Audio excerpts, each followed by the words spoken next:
Naalala ko nga pala na kailangan kong i-withdraw yung natitirang balance ko sa dati kong ATM.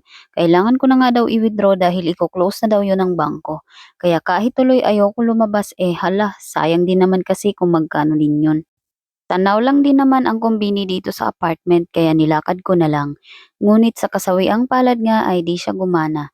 Dekimasin na daw sabi ng ATM machine. Kaya naisip ko na doon sa kabilang kumbini na malapit lang din, baka kako di lang siya pwede dyan. Kaya naglakad uli ako sa isa pang malapit na kumbini. Ay siya, pagdating ko nga ay ganun din. Dekimasin na rin. Naunahan na ata ako ng bangko aba. Mukhang close na nga. Ay siya, hayaan mo na. Nakita ko nga yung barbecue doon sa loob ng kumbini at mukhang napakasarap nga kaya lang wala akong pera, charot. Kaso, yun, sabi ko may mga manok naman dun sa ref kaya yun na lang iluto ko. Ayun, tara kain.